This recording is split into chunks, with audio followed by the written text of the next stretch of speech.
গর্ভে বাচ্চা থাকা অবস্থায় যদি মা মারা যায় তাহলে করণীয় কি, সেখানে কি করবে? গত কিছুদিন আগে কুমিল্লা থেকে এক ভাই আমাকে প্রশ্ন করেছেন, হুজুর ইমার্জেন্সি মাসালা আপনি উত্তর দেন, আমরা লাশ নিয়ে দাঁড়িয়ে আছি। আমি বললাম কি ভাই, কি হয়েছে?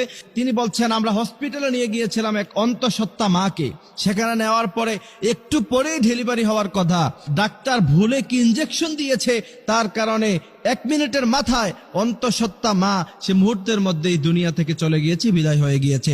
এখন তার ভিতরে বাচ্চা আছে, এখন কি করণীয়, আমরা কি করতে পারি হুজুর উত্তর দেন। আমি মুহূর্তের মধ্যে থমকে গেলাম, কারণ এমন প্রশ্ন আমার জীবনে আমি কোনোদিন শুনি নাই। এই জন্য আমি এটা জাতির উদ্দেশ্যে আলোচনা করে দিচ্ছি আজকের আলোচনায়।